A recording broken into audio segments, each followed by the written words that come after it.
quiet evening sets the tone as Sarah stares out of the window of her small, cosy apartment.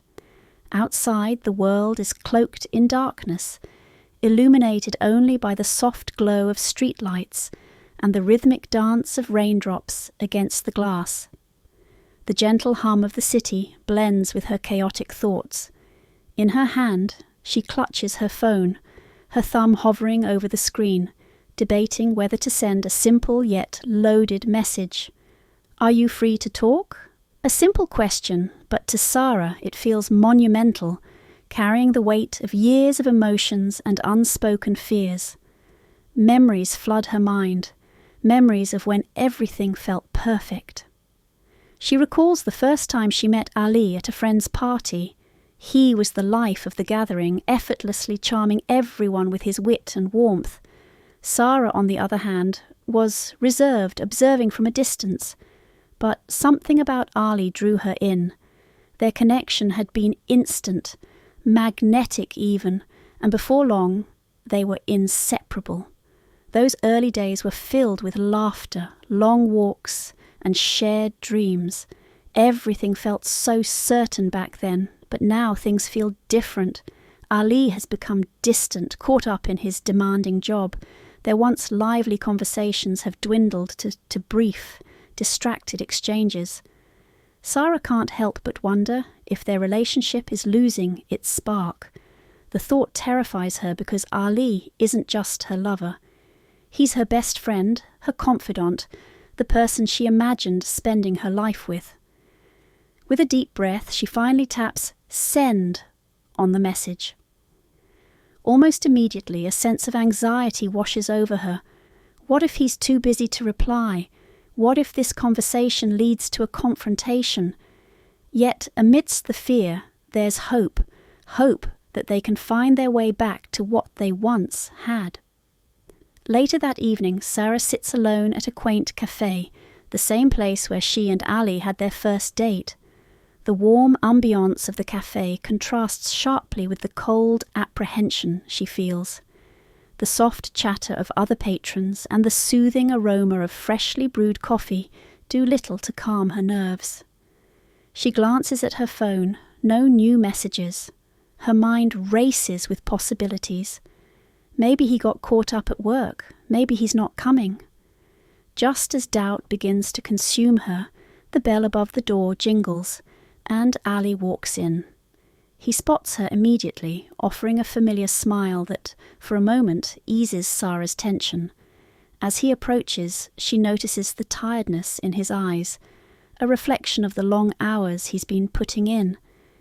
He sits across from her, and for a moment, they sit in silence, the weight of unspoken words hanging between them.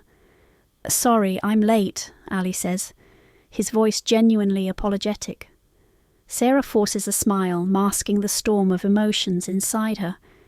They begin with small talk, how his day went, how work is keeping him busy. But beneath the surface, Sarah feels the growing distance between them. She knows she can't keep avoiding the real reason she asked to meet. "Ali," she begins, her voice trembling slightly, "do you ever feel like we're not the same as we used to be?" Her words hang in the air, and she watches as Ali's expression shifts. He looks thoughtful, perhaps even a little surprised. "I've been so caught up with work lately," he admits, reaching for her hand. "I didn't realize you felt this way. I'm sorry, Sarah." In that moment, Sarah feels a flicker of hope. Maybe, just maybe, they can find their way back to each other. The weekend trip Ali had proposed turns out to be exactly what they needed. As they drive toward a serene mountain resort, Sarah feels a renewed sense of optimism.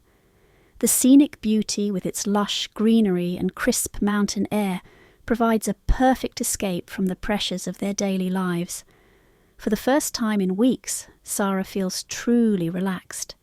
They spend their days exploring the nearby trails, taking pictures and simply enjoying each other's company. The spark that had seemed lost begins to reignite. On their second evening, they sit by a bonfire, sharing stories and reminiscing about the early days of their relationship. Sarah feels a warmth in her heart that she hasn't felt in a long time. But as the trip comes to an end, reality begins to creep back in. On their last night, Sarah overhears Ali on a phone call. His tone is serious, and though she can't hear the entire conversation, it's clear that it's work-related. "I'll be back by Monday. We can finalise the deal then," Ali says. Sarah's heart sinks. She had hoped this trip would be a turning point, but now doubts resurface. She wonders if Ali will ever truly prioritise their relationship over his career. "Work again?" she asks, trying to keep her voice steady. Ali looks at her, a hint of guilt in his eyes.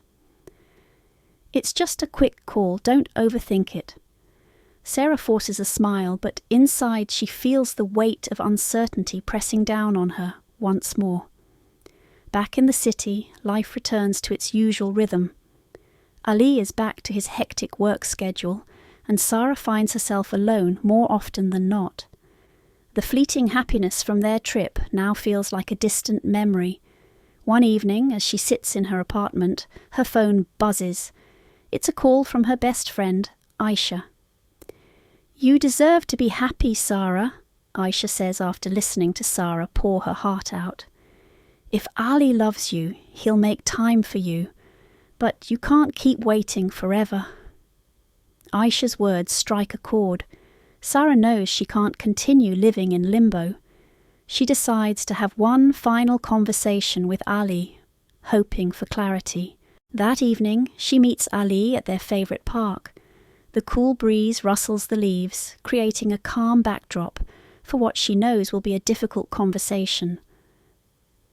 "Ali, I need to know," she says, her voice firm yet gentle. "Do you see a future with me? Because if you don't, I can't keep waiting forever." Ali looks at her, his expression a mix of surprise and realization. After a moment, he smiles softly. "I didn't realize how much I've been neglecting us," he says. "You mean everything to me, Sarah. And yes, I do see a future with you." Relief washes over Sarah as Ali takes her hand. He proposes that they take the next step and move in together, a sign of his commitment to their relationship. For the first time in a long while, Sarah feels hopeful.